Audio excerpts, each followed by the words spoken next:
631구역 설준입니다. 신명기 13장입니다. 너희 중에 선지자나 꿈꾸는 자가 일어나서 이적과 기사를 내게 보이고 그가 내게 말한 그 이적과 기사가 이루어지고 너희가 알지 못하던 다른 신들을 우리가 따라 섬기자고 말할지라도 너는 그 선지자나 꿈꾸는 자의 말을 청종하지 말라. 이는 너희의 하나님 여호와께서 너희가 마음을 다하고 뜻을 다하여 너희의 하나님 여호와를 사랑하는 여부를 알려하사 너희를 시험하심이니라.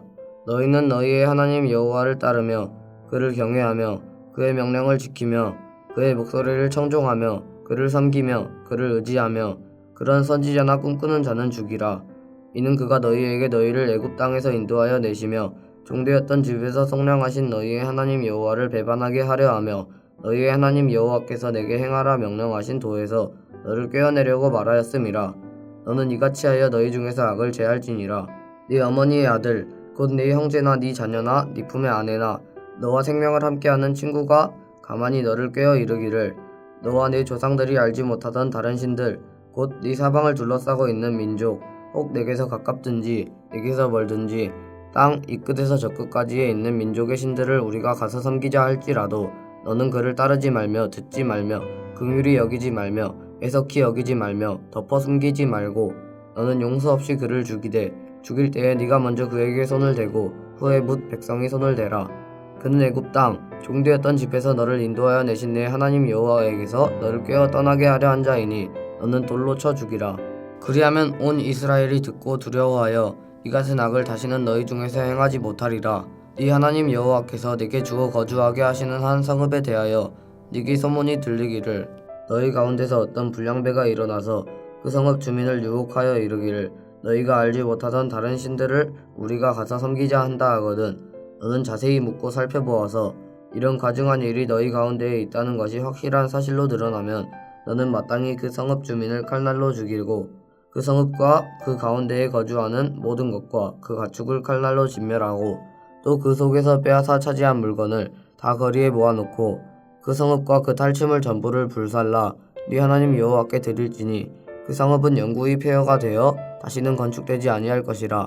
너는 이 진멸할 물건을 조금도 내 손에 대지 말라. 그리하면 여호와께서 그의 진노를 그치시고 너를 긍휼히 여기시고 자비를 더하사 네 조상들에게 맹세하심 같이 너를 번성하게 하실 것이라. 네가 만일 네 하나님 여호와의 말씀을 듣고 오늘 내가 내게 명하는 그 모든 명령을 지켜 내 하나님 여호와의 목전에서 정직하게 행하면 이같이 되리라. 하늘에 계신 우리 아버지여, 이름이 거룩히 여김을 받으시오며 나라가 임하옵시며 뜻이 하늘에서 이룬 것 같이 땅에서도 이루어지이다. 오늘날 우리에게 일용할 양식을 주옵시고 우리가 우리에게 죄 지은 자를 사하여 준 것 같이 우리 죄를 사하여 주옵시고 우리를 시험에 들게 하지 마옵시고 다만 악에서 구하옵소서. 대개 나라와 권세와 영광이 아버지께 영원히 싸움나이다. 아멘.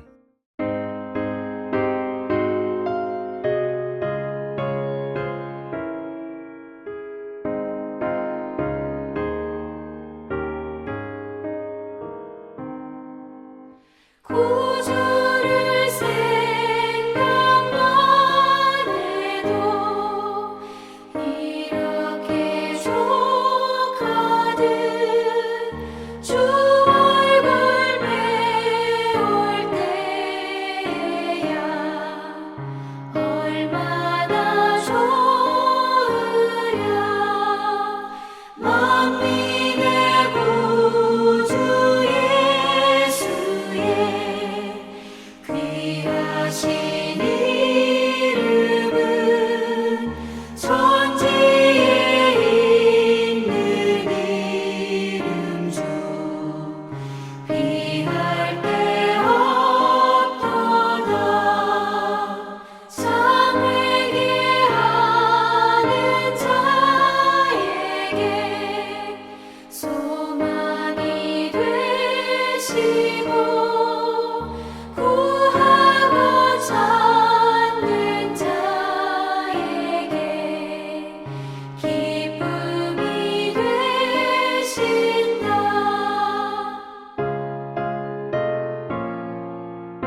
오늘 함께 나눌 말씀은 사사기 4장 17절에서 21절 말씀입니다. 시스라가 걸어서 도망하여 겐 사람 헤벨의 아내 야엘의 장막에 이르렀으니 이는 하솔 왕 야빈과 겐 사람 헤벨의 집 사이에는 화평이 있음이라. 야엘이 나가 시스라를 영접하며 그에게 말하되 나의 주여 들어오소서 내게 들어오시고 두려워하지 마소서 하매 그가 그 장막에 들어가니 야엘이 이불로 그를 덮으니라. 시스라가 그에게 말하되 청하노니 내게 물을 조금 마시게 하라. 내가 목이 마르다 하매 우유 부대를 열어 그에게 마시게 하고 그를 덮으니 그가 또 이르되 장막문에 섰다가 만일 사람이 와서 내게 묻기를 여기 어떤 사람이 있느냐 하거든 너는 없다 하라 하고 그가 깊이 잠이 드니 헤벨의 아내 야엘이 장막 말뚝을 가지고 손에 방망이를 들고 그에게로 가만히 가서 말뚝을 그의 관자놀이에 박음에 말뚝이 꿰뚫고 땅에 박히니 그가 기절하여 죽으니라. 아멘. 우린 역사 속에서 수많은 배신을 발견할 수 있습니다. 이 배신이 때로는 국가를 멸망시키는 일이 되기도 하고 또 어떨 때는 한 나라를 일으키는 그런 일이 되기도 합니다. 우리 개인의 삶 속에서도 이 배신이라는 일들은 참 많이 일어납니다. 배신에 관련된 이런 시가 있습니다. 이런들 어떠하리 저런들 어떠하리 들어보셨겠죠. 바로 유명한 하여가입니다. 고려 말기에 부패한 나라의 개혁에 대해서 서로 입장이 다른 두 파가 존재했습니다. 고려 말 신진 사대부가 고려의 개혁 방향을 놓고 두 개로 갈라졌는데 하나는 온건 개혁파였습니다. 여기에는 정몽주나 이색, 길재 같은 사람들이 있었고 이들은 고려 왕조를 유지하면서 점진적으로 고려를 개혁해야 한다는 입장을 가지고 있었습니다. 나라를 뒤집어 엎는 것은 불가능하다. 그거는 왕조를 바꾸는 것은 가당치 않다, 옳지 않다라고 주장했죠. 그리고 충분히 바꿀 수 있다는 그런 생각을 했습니다. 또 다른 하나가 있습니다. 급진 개혁파입니다. 정도준 등이 여기에 속한 인물인데 고려 왕조를 뒤집어 엎지 않으면 전면 부정하지 않으면 문제가 해결되지 않는다. 그래서 고려 왕조를 부정하고 전면적인 개혁을 주장했습니다. 이성계는 이 급진 개혁파와 손을 잡고 고려 왕조를 무너뜨리고 새로운 조선을 건국하게 되죠. 태조 이성계의 다섯 번째 아들인 이방원이 있습니다. 이 이방원이 온건 개혁파의 수장이었던 이 정몽주를 회유하려고 했습니다. 이방원이 고려의 마지막 기둥이었던 정몽주의 의중을 떠보려고 술자리를 베풀어서 초대합니다. 그리고 정중하게 잔을 구원하면서 시조 한나를 읊습니다. 하여가입니다. 하여가. 이런들 어떠하리 저런들 어떠하리 만수산 드렁치기 얼거진들 어떠하리 우리도 이같이 얽혀서 100년까지 누리리라. 고려 왕조가 유지한들 어떠하리 고려 왕조를 뒤집어 엎은들 어떠하리. 중요한 건 우리가 여기서 새로운 나라 새로운 것들을 만들어내고 우리가 함께 살아가는 게 중요한 것 아니냐라고 이방원이 이렇게 한마디를 던집니다. 그러자 정몽주가 대답합니다. 무엇입니까?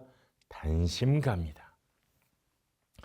이 몸이 죽고 죽어 100번 고쳐 죽어 백골이 진토되어 넋이라도 있고 없고 님 향한 일편단심이야 가실 줄이 있으랴.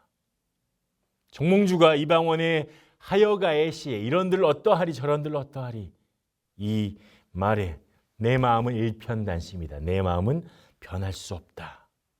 이렇게 고려 왕조에 대한 충성심을 시조로 단심가로 토로하자 이방원은 정몽주의 마음을 돌이킬 수 없다는 것을 알고 사람들을 시켜서 이 정몽주가 돌아가는 길목에 선주교회에서 정몽주를 살해하고 말았습니다. 그리고 이 배신, 고려 말 신진 사대부의 배신은 새로운 왕조인 조선을 일으키는 일이 되었습니다. 오늘 사사기 본문에도 한 여인의 배신으로 인해서 일어나는 역사를 우리가 만날 수 있습니다. 어제도 살펴본 바와 같이 이스라엘은 하나님을 배신하고 악을 행했습니다. 하나님은 이스라엘을 하솔에서 통치하는 가나안 왕 야빈의 손에 넘겨주게 되고 20년 동안 야빈에 의해서 억압과 약탈을 당하게 되었습니다. 이 야빈의 손에 두들겨 맞은 이스라엘은 회개하고 하나님께 부르짖기 시작했고 하나님은 예언자인 또 사사인 두보라를 통해서 이스라엘을 구원하십니다. 사사인 두보라는 바락을 장군으로 세워서 가나안 왕 야빈의 군대 장관인 시스라와 대결하도록 했습니다. 철병고 900대로 무장한 중무장, 정말 중화기로 무장한 이 시스라가 이끄는 가나안 군대, 이스라엘이 도저히 이길 수 없는 그런 싸움이었습니다.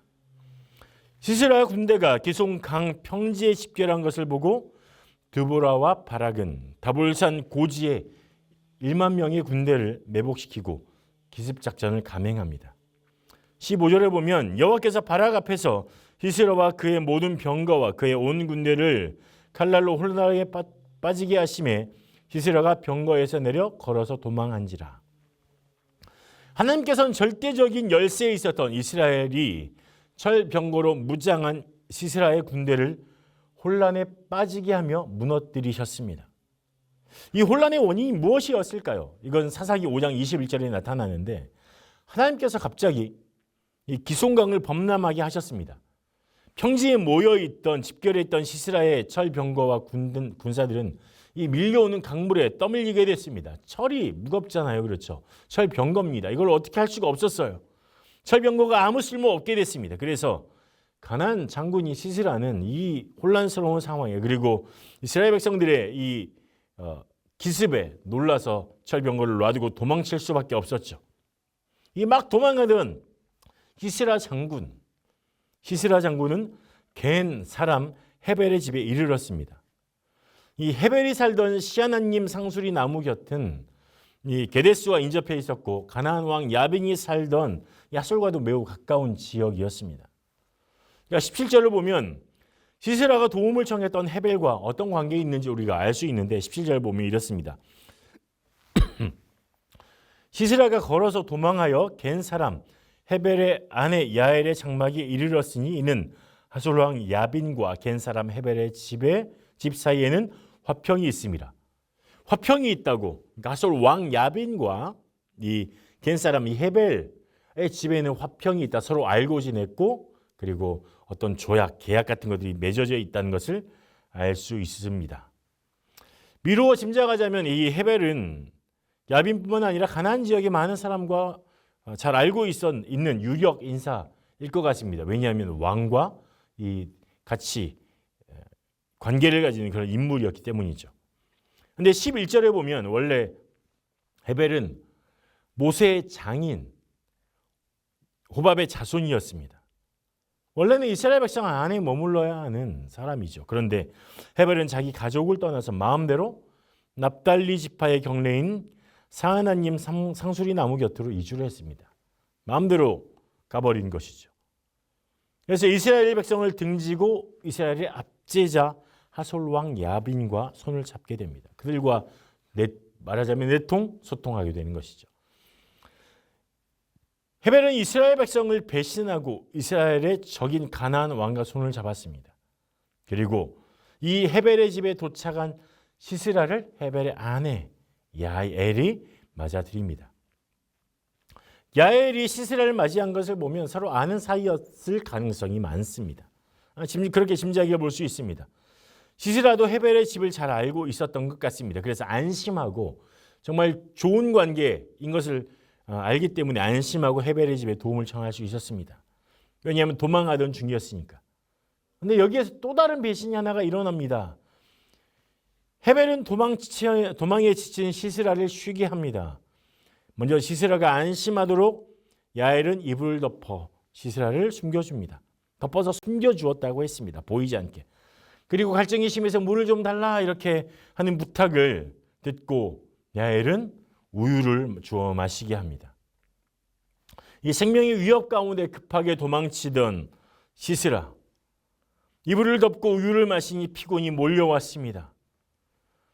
오늘 본문에 보면 헤벨의 아내 야엘은 시스라에게 2번이나 이불을 덮어주었습니다. 의도적으로 그를 쉴 수 있게 그렇게 해 주었다는 거죠. 그리고 마음 놓고 우유도 마시게 했습니다. 그러자 시세라는 깊은 잠에 빠져들었습니다. 그런데 이를 본 헤벨의 아내 야엘은 그가 깊이 잠든 사이에 말뚝과 방망이를 가지고 와서 그를 죽였습니다. 사사 드보라가 9절에서 예언한 대로 시스라가 한 여인의 손에서 죽임을 당했습니다. 사사기 4장을 보면 마치 배신의 역사를 보여준 것 같습니다. 1절에 보면 에웃이 죽으니 이스라엘 자손이 또 여호와의 목전에서 악을 행하며 이스라엘 백성이 하나님을 배신했습니다. 이스라엘의 배신을 기록합니다.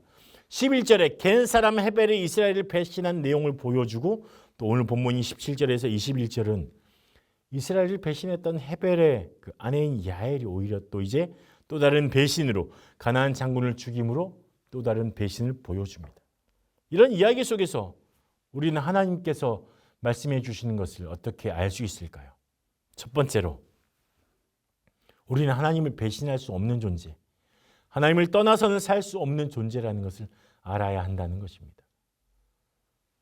사사기 4장에서 보여주는 이 배신의 역사를 보면서 하나님을 배신하고 떠난 사람은 결코 그렇게 살 수 없다. 그리고 다시 돌아와야 된다라는 사실을 우리에게 보여주는 거죠. 만약 그리고 우리가 하나님을 배신해서 떠난다면 가나안 왕 야빈의 손에서 압제당하고 고통당하고 약탈에 빠지고 그래서 부르짖을 수밖에 없는 삶에 닥치게 당하게 된다는 것을 우리가 이 본문을 통해서 알아야 한다는 것입니다. 하나님을 배신하는 삶은 그 삶도 그 사람을 배신하게 됩니다. 이걸 우리는 알아야 합니다. 두 번째로 지혜로운 여인, 믿음의 여인이 필요하다는 것을 보여줍니다. 많은 역사는 주로 남성들을 보여줍니다. 그런데 오늘 4장은 드보라뿐만 아니라 남편의 잘못된 선택을 바로잡고 올바른 상황 판단을 하는 그리고 그 상황의 결단으로 행동하는 여인 헤벨의 아내 야엘의 모습을 보여줍니다. 여인들이 참 중요합니다. 믿음의 여인들이 얼마나 중요한 역할을 하는지 우리는 성경을 통해서 알 수 있는 거죠. 오늘 사사기 4장을 통해서도 알 수 있습니다. 하나님의 뜻에 사로잡힌 그런 사람, 하나님을 신뢰하는 여인들을 하나님은 사용하십니다. 그래서 하나님의 계획을 실행해 나가는 귀한 여인들이 성경의 곳곳에 있는 것이죠. 오늘 이 시간 기도의 자리에 나와 엎드린 여인들이 이 드보라처럼 야엘처럼 하나님의 손에 붙들려 사용되길 축복합니다. 그리고 또 믿음의 남성들이 일어나서 모세처럼 여호수아처럼 주의 말씀을 들고 믿음으로 나아갔으면 좋겠습니다. 오늘 우리에게는 하나님을 향한 배신이 아니라 하나님을 향한 신뢰, 하나님을 향한 돌이킴, 이것을 우리는 4장을 통해서 알 수 있었습니다. 하나님을 향하여 걸어가십시오. 주님께 뒤돌아서지 말고 오히려 날마다 주님과 가까워지는 여러분 되시길 주님의 이름으로 축복합니다. 기도하겠습니다. 하나님, 우리가 때로는 상황과 환경에 빠져서 그것을 바라보느라고 주님을 멀리하고 주님께로 돌아가지 않고 반대로 걸어갔던 것을 용서하여 주시고 오늘 우리가 돌이켜서 하나님의 방법으로, 사람의 방법이 아닌 하나님의 방법으로 살아갈 수 있기를 간절히 원합니다. 또한 귀한 여인들을 축복하기는 오늘도 기도하며 엎드리는 귀한 믿음의 어머니들, 귀한 여인들이 정말 드보라처럼 하나님 야엘처럼 일어나 하나님의 뜻을 하나님 들고 나아가 정말 믿음으로 살아낸 귀한 여인들 되게 도와주시고 귀한 또 우리 남성들도 정말 모세처럼 여호수아처럼 갈렙처럼 주 앞에 믿음으로 고백하고 선포하고 믿음의 경주를 향하는 달려가는 귀한 남성들로 삼아주셔서 정말 우리 귀한 동명교회 모든 성도들이 주 앞에 믿음으로 설 수 있도록 붙들어 주시옵소서. 감사하며 예수님 이름으로 기도합니다. 아멘.